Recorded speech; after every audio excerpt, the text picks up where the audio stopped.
Alexandre de Moraes não consegue mais dissimular suas intenções ao apresentar um dos trabalhos de investigação mais tendenciosos e mal feitos da história. E o jornalista lulista, especialista em café, força a barra ao dizer que está tudo bem diante de um rombo estratosférico, sem haver qualquer calamidade no horizonte, a não ser o próprio governo. Eu sou Marcelo Pontes e este é o Verdade Política, um canal que busca revelar o filme preto e branco da nossa política.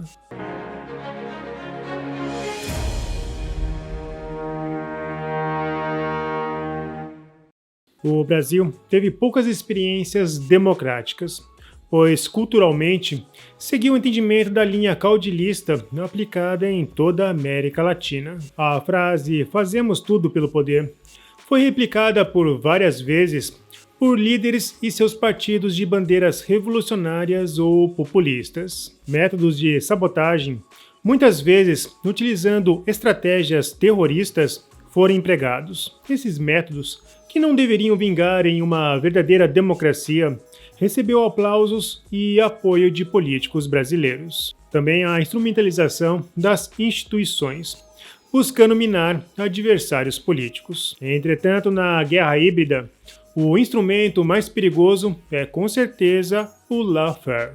A palavra lawfare é uma combinação das palavras lei e guerra, e não possui uma tradução direta em português. A lawfare refere-se ao uso estratégico do sistema legal para atingir objetivos políticos. Na perspectiva de guerra híbrida, a lawfare é considerada uma ferramenta que vai além do campo militar tradicional, envolvendo táticas legais e judiciais para desestabilizar adversários. Isso pode incluir processos judiciais abusivos, criminalização de oponentes políticos e manipulação de leis para atingir objetivos igualmente políticos. Hoje temos um presidente antidemocrático, basta ver seus alinhamentos políticos. E quando o STF finge cegueira deliberada diante a tantos sinais como o recebimento de Maduro com um tapete vermelho ou a manutenção de navios de guerra iranianos em porto brasileiro, percebemos que a mais alta corte faz parte do sistema. Estamos falando de ações concretas e não discursos.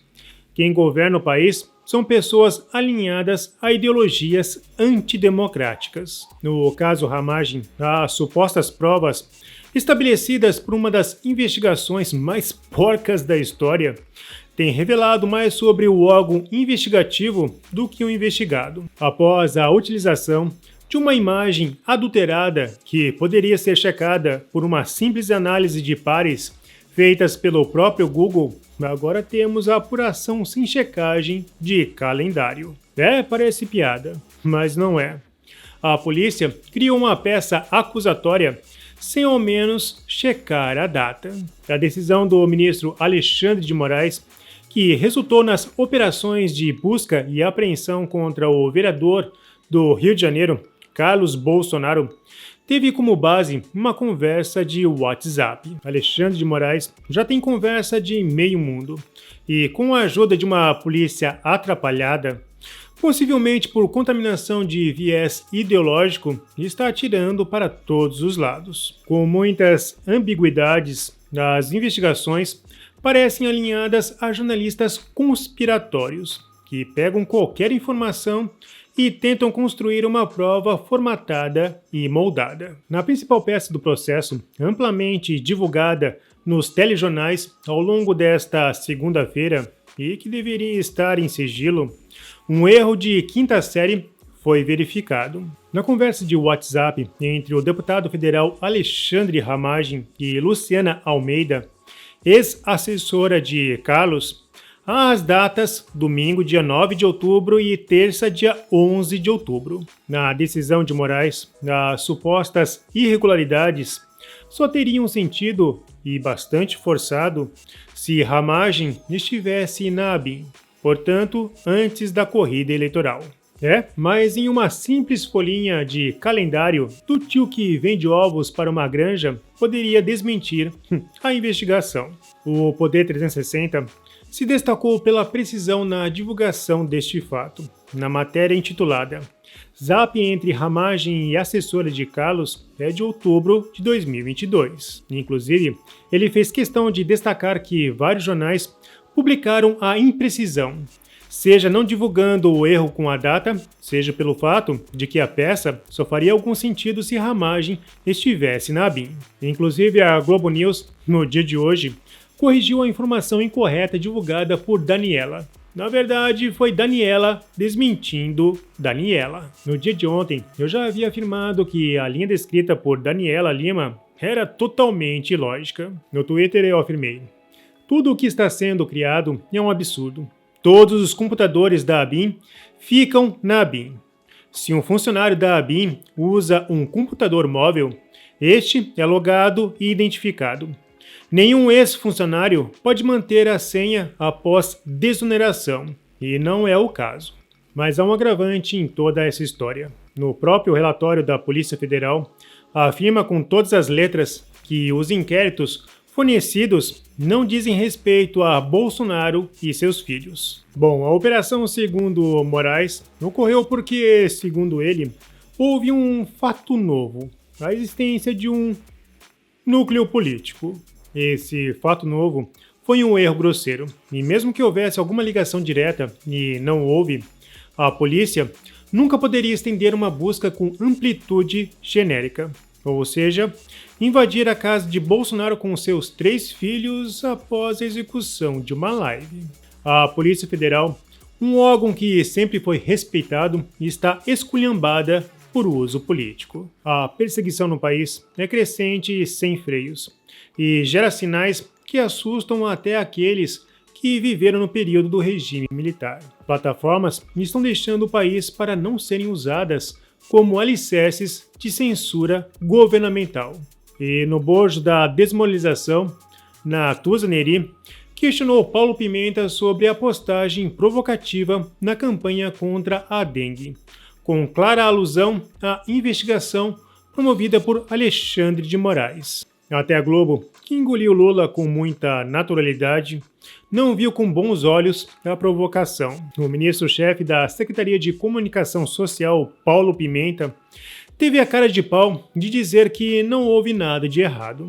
A certeza da impunidade é tão grande que a postagem ainda continua no ar. Mas o resultado de instituições desmoralizadas é uma economia igualmente desmoralizada. Como já foi apontado por este canal na semana passada, o déficit fiscal bateu 230 bilhões. Até o Jornal Nacional teve que divulgar o óbvio no dia de ontem. O governo brasileiro fecha contas de 2023 com um déficit histórico de 230 bilhões. O déficit de 2023 foi maior que a projeção do orçamento de 2023. Na época, o parlamento havia estimado um valor extrapolado para o pior cenário possível, 228 bilhões de reais, e o atual governo superou. Lembrando que Haddad passou o ano falando em déficit de 1% e não acima de 2%.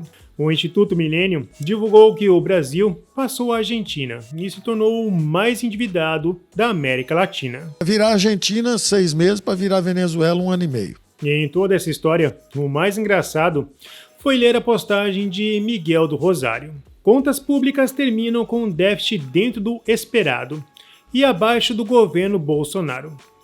Caro leitor, cuidado para não se deixar levar pelo terrorismo econômico da grande mídia. As contas públicas fecharam o primeiro ano do governo Lula dentro do esperado.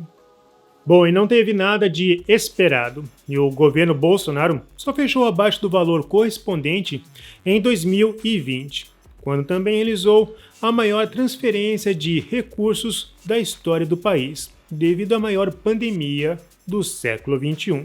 Fato este que tirou o país da zona da pobreza, ao aplicar o recurso na linha mais carente e trabalhadora, os informais. Diferente do PT, que sempre aplicou os recursos na manutenção do próprio partido e financiamentos sem qualquer responsabilidade nas análises de risco. O jornalista é colunista da página do PT, onde recebe a descrição: trabalhei 15 anos como jornalista especializado em café.